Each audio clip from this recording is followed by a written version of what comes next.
According to Indian media reports, India allegedly recovered remnants of a Chinese-made PL-15 medium-range air-to-air missile during a conflict with Pakistan. These remnants were reportedly secretly transported to Japan for reverse engineering research. But the critical question is, can these scraps really be used to decrypt and reverse engineer the PL-15E? The answer, frankly, is difficult, and very difficult. The PL-15E missile's AESA active electronically scanned array radar seeker, two-way data link, and dual pulse motor represent the pinnacle of current global air-to-air missile technology. China possesses complete independent intellectual property rights and absolute control over the entire supply chain, from gallium nitride chips to CL-20 high-energy fuel. Every component is genuinely made in China. Replicating modern high-end weaponry is far from easy. It involves complex material processes, guidance algorithms, and high-level system integration. Reverse engineering may seem simple, but in reality, understanding is knowledge, but being able to produce it is skill. Reverse engineering is not merely technological appropriation. It's a test of subsequent independent research and development capabilities. If one simply mechanically disassembles and reassembles without a deep understanding of the underlying principles, the final outcome will only be a clumsy imitation, a four-legged beast. If Japan truly possessed such reverse engineering and replication capabilities, they would likely be producing their own advanced missiles. Why would they need debris scavenged by India? Furthermore, the PL-15E itself is an export version. At a regular press conference on May 29th, a reporter asked whether India had indeed acquired an unexploded PL-15E air-to-air missile and if it could lead to reverse engineering. Defense Ministry spokesperson Zhang Zhaogang generously stated that this missile is an export model and has been showcased at various defense exhibitions, both domestically and internationally for years. The implication is quite clear. For China, the PL-15E is hardly cutting-edge technology anymore. If India wanted to understand it, they could simply visit a defense exhibition, or at most, measure it with a ruler. Japan's analysis of the current remnants and data might seem sophisticated, but one conclusion has reportedly shocked them. Chinese missiles severely understate their range. A missile with a 200 kilometers range was marketed and sold to buyers like Pakistan with a stated maximum range of 145 kilometers.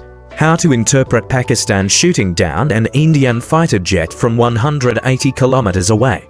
Historically, everyone has heard rumors of American weapon performance continuously shrinking. For instance, the IM-120 missiles provided by the US to other countries are said to have severely overstated ranges. The performance of the F-2's engine has always been marked with a thrust-to-weight ratio of 10+, but last year it was revealed to be less than 8. Even the Patriot missile is marked with a 90% interception rate, but actual tests showed only 40%.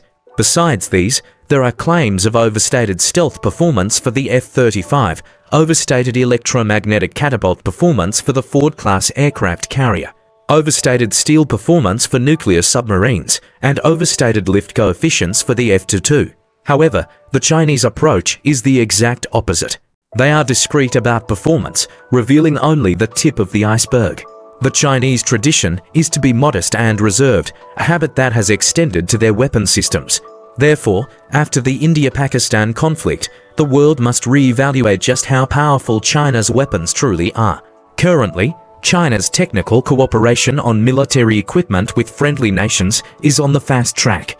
Unlike other countries that manipulate, control, or fabricate weapon parameters and combat performance to win markets, China's sincerity and outstanding capabilities have been magnified by Japan's research.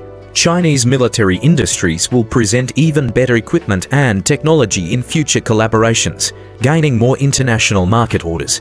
For example, in the field of air-to-air missiles, in addition to the PL-15, China also has the PL-17 and Place-to-1.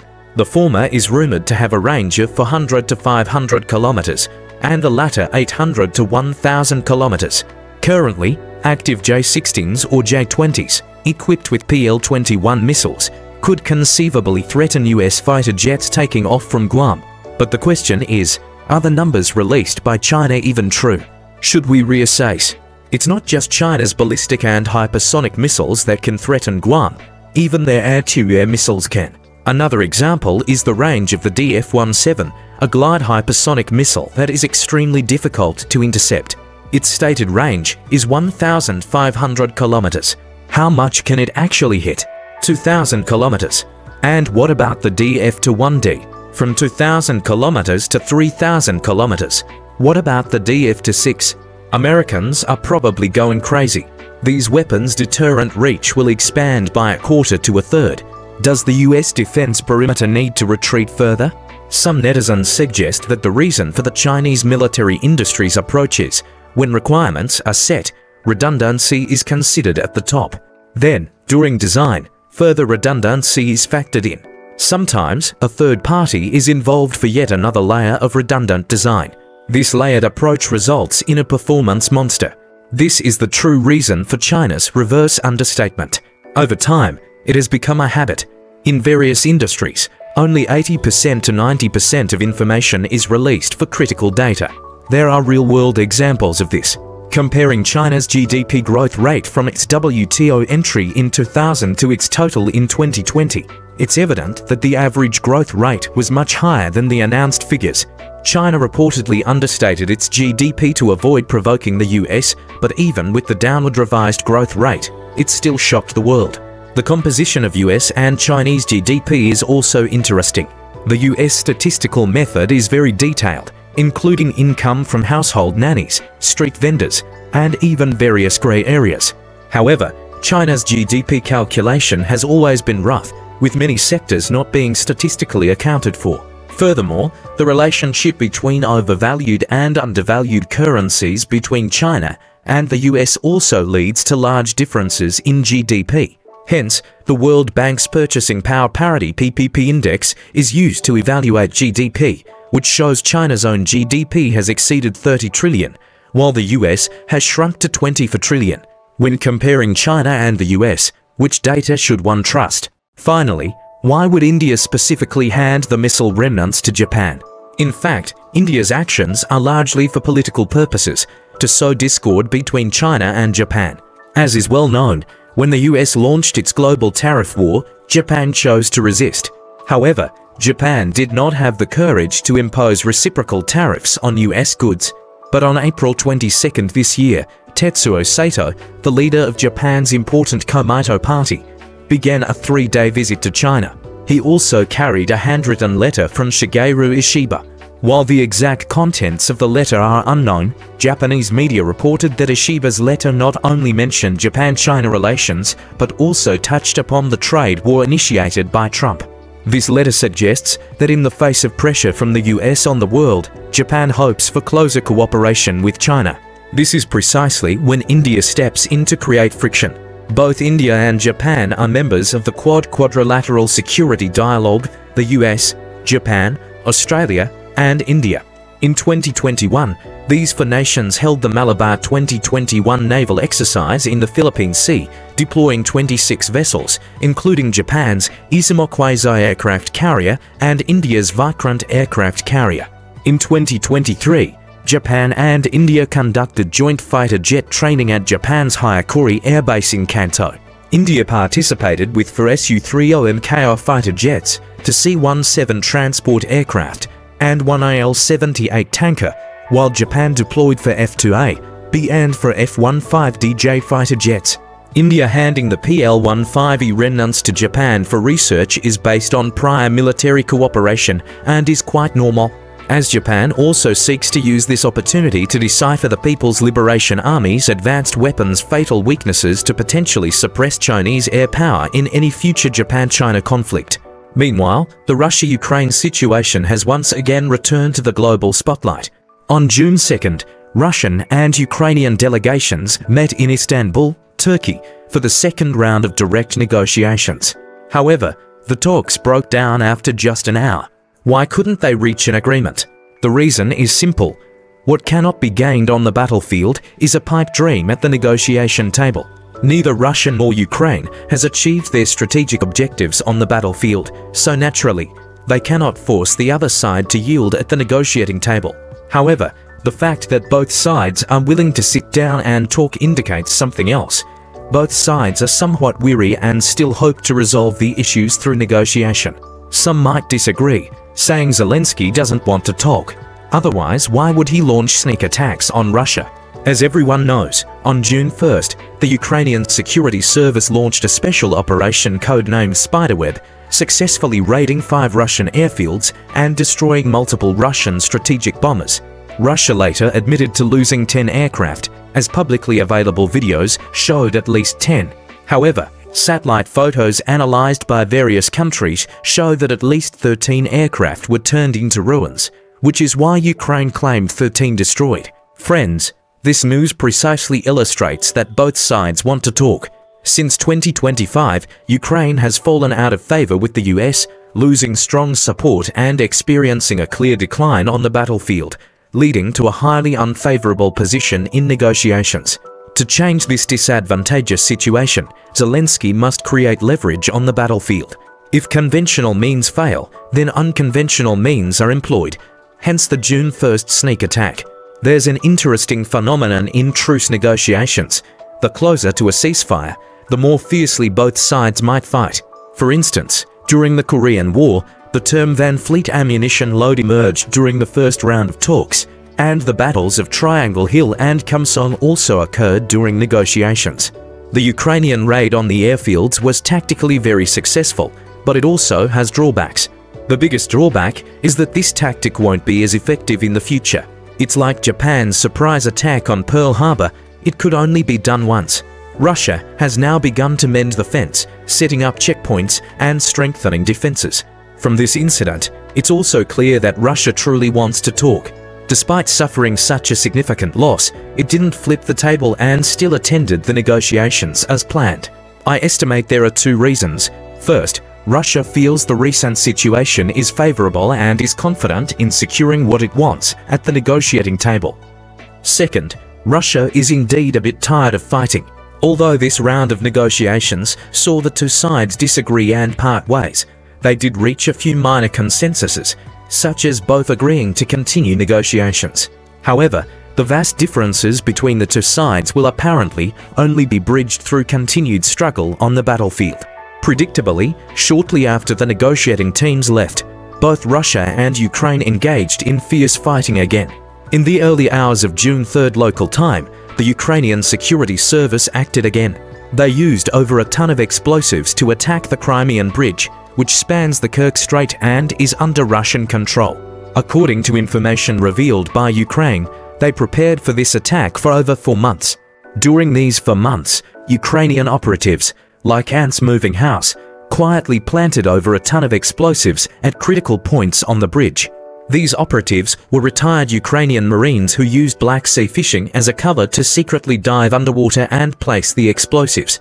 The detonation points were cleverly chosen to avoid intensive scanning by Russian coastal radars while maximizing damage to the main shipping lane's navigability. The timing of their operation was also carefully chosen after long, detailed reconnaissance to 17 AM Moscow time, precisely during a vacuum period when Russian naval patrol boats were changing shifts. This operation caused severe damage to the bridge's supports, or piers. From these actions, Ukraine's intentions are clear: to disrupt the Russian supply lines to Crimea, to demonstrate their unwavering determination to not abandon Crimean sovereignty and to fight to the end, to demoralize Russia. The Crimean Bridge is of paramount importance to Russia. It is the lifeline connecting Crimea to the Russian mainland. If destroyed, Russian forces on the Crimean Peninsula could face chaos even without a direct confrontation. Russia, of course, is aware of the bridge's importance, hence the heavy military deployment guarding it. Yet, surprisingly, Ukrainian agents managed to meticulously place the explosives right under the noses of these heavily guarded forces and successfully detonate them. Russia has been humiliated twice in 3 days, and with negotiations proving futile, retaliation is inevitable. It must be swift and decisive to save face and boost morale. On June 3rd, Russia launched several missiles at multiple locations in the center of Sumy, causing numerous injuries. One missile struck a Ukrainian security service vehicle, killing an agent. This agent likely participated in the airfield attack. On the night of June 3rd, large-scale air raid alerts were issued across Kyiv, the Ukrainian capital. and western Ukraine. Russia launched dozens of Kinzhal hypersonic missiles and also fired Kinzhal missiles at the Mykolaiv region, resulting in power outages there, likely indicating hits on local energy facilities. I believe Russia will continue to retaliate, primarily to boost morale and save face, but more importantly, to advance the front lines. I even suspect the KGB's Russian branch will make significant moves, as they have completely lost face this time. Personnel changes are likely, and with new officials coming in, we might see some major operations unfold. To date, many people still haven't realized the terrifying implications behind Ukraine's recent attacks and how close these incidents have brought humanity to the brink of a dangerous precipice. Simply put, these acts are a blatant provocation and betrayal of the Third Stage Strategic Arms Reduction Treaty. According to this treaty, strategic nuclear bombers must be parked in the open. Both Russia and the United States are obligated to comply, while the US and Russia have only withdrawn from the treaty's verification mechanism. The treaty itself remains effective. The Open Skies Treaty is merely a subset of this disarmament agreement. Russia, according to the treaty, still has an obligation to keep its nuclear bombers visible. Humanity currently lacks effective means to counter drone swarm attacks, which represent a new form of asymmetric warfare emerging with technological advancements. After these incidents, all nuclear powers have maintained an unspoken silence. Why? Because human civilization may very well have brushed against the edge of destruction. Indeed, on June 2nd, CCTV exposed detailed data on China's retired DF-5A missiles, which were no longer on active combat duty. This also suggests that humanity is truly on the verge of widespread turmoil. The means of warfare are becoming increasingly limitless and uncontrolled. Even if a major war doesn't erupt immediately, it's not far off. Geopolitics of Eurasia. Why only a half-dead Russia is a good Russia is flawed. We often see the saying online, only a half-dead Russia is a good Russia. This saying has circulated for a long time, but I don't fully agree. Just as China has consistently maintained its position on the Russia-Ukraine issue, maintaining overall peace in the Eurasian continent is in China's national interest. Russia and Europe getting entangled in a protracted war is extremely detrimental to China. This is dictated by the geopolitics of our continental nation. So, how do we maintain overall peace in Eurasia? And why is this peace essential? How dangerously has Ukraine's attack truly pushed the world? And why is it time for us to flex our muscles? Currently, Russia and Ukraine are engaged in difficult peace talks. Historically, it's common for fighting to intensify during negotiations because both sides want to gain more leverage at the negotiating table by seizing more territory on the battlefield. Many still don't understand why Russia and Ukraine, two nations of seemingly the same ethnic origin, are at war, nor why Russia has consistently been unable to be accepted by Western and European countries. There are two main factors at play here. One is Europe's own geographical characteristics, and the other is the influence of the offshore balancing strategy. Let's start with Europe's topography. Europe is a peculiar land, featuring a vast plain spanning over 10 million square kilometers, stretching from northern France, Belgium, and the Netherlands all the way to the Ural Mountains, with almost no topographic undulations. This plain is rich in grain production, natural resources, and has a dense population. By Chinese thinking, such a fertile region would have long ago been unified into a single nation and government. However, this very topography is precisely why Europe has consistently failed to achieve substantive unification. Why? Because there are no natural defenses. Even if the Qin dynasty, or earlier Xia, Shang, and Zhou dynasties were placed in this location, they would not have been able to achieve unification. This terrain has a significant drawback. It's very difficult to unify. No one can conquer such a vast area in a short period. Even if conquered, there wouldn't be enough power to suppress local resistance movements. Even if temporarily suppressed, the administrative costs of governance would be too high, leading to rapid disintegration. Take the Qin dynasty.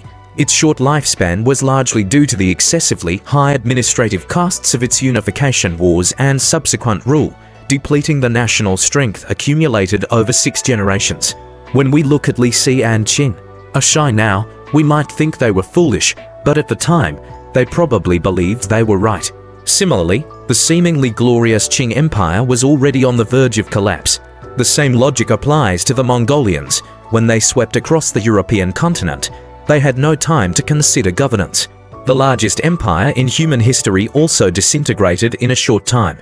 Ultimately, the technological level of humanity at that time simply could not support such a vast empire. It was impossible to govern from a material perspective. The most critical factor is the lack of defensible terrain. The vast, flat plains mean there are no rugged geographical features to rely on for organizing defenses. The defending side faces a front line stretching thousands of kilometers. The enemy is in the shadows, and the attacking side can choose where to break through the defensive line, while the defending side must pay attention and defend everywhere, leading to very weak defenses. This unfair comparison prevents European nations from establishing basic strategic trust. No ambitious leader or powerful ruler can slowly build their empire step by step by relying on terrain. Instead, any European conqueror lacked the conditions for gradual development. Neither ancient Rome, nor later national monarchs, nor Hitler, nor the Soviet Union possessed this condition. Either you conquer all of Europe in one fell swoop and hold it with overwhelming national power, or you remain, at most, a regional warlord. This is the fundamental reason why Europe remains fragmented. In the 20th century, humanity entered the industrial era. Hitler misjudged the level of human technology and Germany's actual national strength, launching a war aimed at conquering Europe. But he couldn't even establish a foothold across Europe. During the Cold War after World War II, the Soviet Union appeared formidable, claiming it could reach the Atlantic in a week, but in reality, until its collapse, it never launched a proper offensive. Let's also discuss the offshore balancer. Europe's geopolitical disadvantage creates opportunities for island nations, known as offshore balancers, to intervene. Here, we can compare Britain and Japan. Britain and Japan, as islands adjacent to a continent, share a similar national strategy.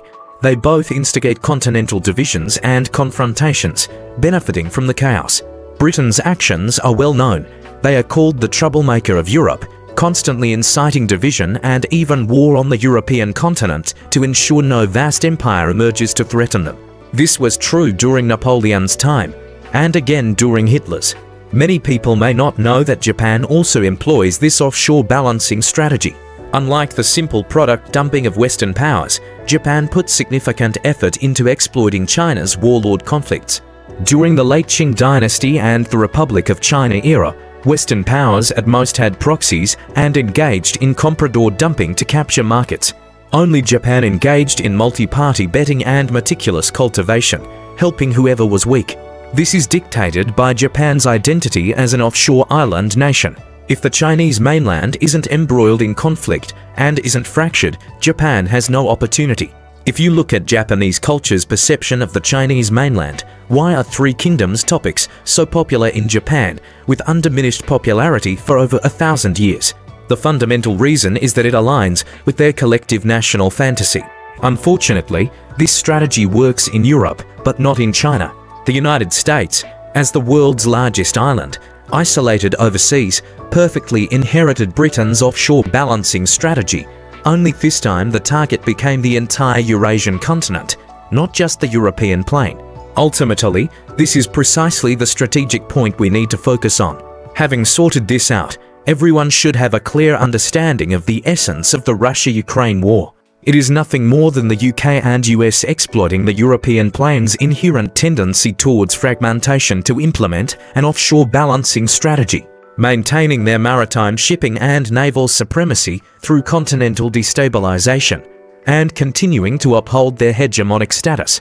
Once this is realized, the so-called distinction between good and evil becomes a false premise. The Russians are actually quite foolish in their national strategy. Their instinctive desire for territory has suppressed rational thought. They aggressively occupied Siberia and the far east of the Ural Mountains, yet it has not changed their disadvantage on the European continent.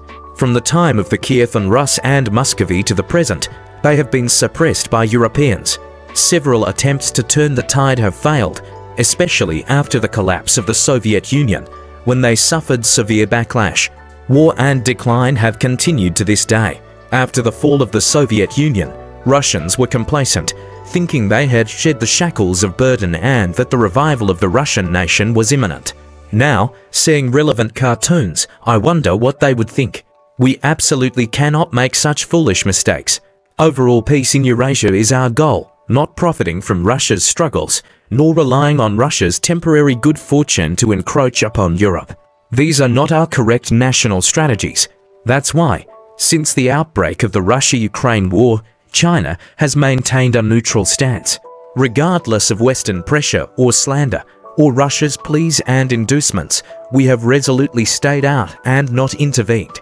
As our diplomatic personnel once said, if China had intervened, the Russia-Ukraine war would not be what it is today. Maintaining overall peace in Eurasia, promoting cross-Eurasian infrastructure construction, and advancing the Belt and Road Initiative are our ultimate goals. Once completed, a high-speed and heavy-haul railway network spanning the entire Eurasian continent will form a land corridor that is unhindered by local disruptions and can be circumnavigated. The UK and US's maritime shipping and naval advantages will immediately crumble. China is the only superpower on Earth that simultaneously possesses both maritime and land power. The great rejuvenation of the Chinese nation is based on this. Once land power in Eurasia is in our hands, the entire Earth will be decided by us. The UK and US, being island nations, cannot truly control Eurasia. Once land power forms and sea power wanes, they will return to their rightful marginal status as island nations, no longer able to contend for global hegemony. And within Eurasia, there are resources, industry, talent, markets, and security. There is absolutely no need for UK and US intervention. This is why the Russia-Ukraine war has been slow to subside. From this perspective, Ukraine's asymmetric attack on Russia's strategic nuclear bombers carries extreme danger, foreshadowing a very dark future. To maintain their naval supremacy and perpetuate conflict in Eurasia, the UK and US might even be willing to risk nuclear weapons. Some in the UK and US have already realized that this attack has caused disruptive damage to nuclear deterrence and the nuclear balance. Using conventional weapons to attack nuclear weapons platforms is second only to using nuclear weapons themselves. It is a secondary nuclear attack. According to the intensity of confrontation, nuclear warfare also has levels. The highest level is full-scale nuclear war. Next is localized tactical nuclear weapons confrontation. Then, using nuclear weapons to attack nuclear facilities. Then, using conventional weapons to attack nuclear facilities. This is where Ukraine's attack falls. Then, using nuclear weapons for real-world deployment threats. Next, nuclear arms race and preparedness. Then, verbal threats of using nuclear weapons. Finally, the nuclear normalcy. The Cuban Missile Crisis actually reached the fifth level of nuclear confrontation, which is the threat of real-world deployment of nuclear weapons. However, this Ukrainian attack has reached the fourth level of nuclear confrontation intensity, using conventional weapons to attack nuclear facilities. There's a crucial question here. Was the United States aware? As the primary target of Russian nuclear deterrence, was the US aware of Ukraine's attack? Did it provide assistance or tacit encouragement? This is currently the most sensitive question on Earth. There are only two possibilities, aware or unaware. If the US was aware, whether it stood by indifferently without stopping it, or covertly supported, encouraged, or provided assistance, the effect is the same. It amounts to tacit approval of a conventional weapon attack on Russia's nuclear weapons system. If the US was unaware, then this is solely Ukraine's action, not escalating to the level of nuclear war. At most, it's a desperate and irresponsible dangerous act by Ukraine, leveraging existing international rules after military setbacks. This is the true reason why netizens are discussing it heatedly while officials of major powers remain silent. The nuclear balance has been disrupted. Now, even the usually boastful Trump has maintained rare silence, indicating that the 5 permanent members of the UN Security Council, the 5 good guys, are now deeply suspicious of each other. I am personally not entirely certain, but I lean towards the US being unaware and not orchestrating it, as this does not align with Trump's personality, style of action, or actual interests. Of course, this is just my personal opinion. As an ordinary person, I can't withstand a nuclear strike. If it were otherwise, my most urgent task right now would probably be to quickly find the nearest nuclear shelter In any case, everyone should closely monitor how the nuclear balance is restored or how the nuclear confrontation escalates, as this affects all our lives. China has the DF-5B, the retired one was the older DF-5A. Besides that, we have mobile-launched DF-31AGs, DF-41s, submarine-launched JL series, bomber-carried H-6K, J with air-launched ballistic missiles, and other unknown nuclear-capable platforms. We also have extensive underground nuclear protection facilities throughout our vast mountain ranges and civilian air defense facilities in all our cities. So, there's no need to panic too much. After all, China is the only major power in the world that might not win a full-scale nuclear war, but will certainly never lose. The chain reactions caused by these two Ukrainian attacks, with Russia, a nuclear power, repeatedly being humiliated and its conventional military advantages being breached by asymmetric means, might create a misconception among some ambitious individuals that the nuclear deterrence system is not impenetrable. But they forget that Russia's nuclear retaliation mechanism is famously simple and brutal. Once the dead hand system is triggered, it's a global catastrophe. As one of the 5 permanent members and a responsible nuclear power, China must send a clear signal at this time. Do not treat nuclear adventurism as a game, and do not underestimate China's determination and strength to uphold peace. The current world is undergoing unprecedented changes in a century. The Russia-Ukraine conflict, regional crises, and various risks and challenges are emerging endlessly. In this era, China, as a responsible major power, must maintain a clear mind. Peace does not fall from the sky. It needs to be guarded by strong capabilities. We are flexing our muscles not to provoke confrontation, but to deter war. Not to show off military might, but to defend justice. Only by making those with ill intentions understand that China is not to be bullied can we win more time and space for world peace and development. That's all for today's program. If you enjoyed it, don't forget to like, share, and subscribe. Your clicks mean a lot to me. See you next time.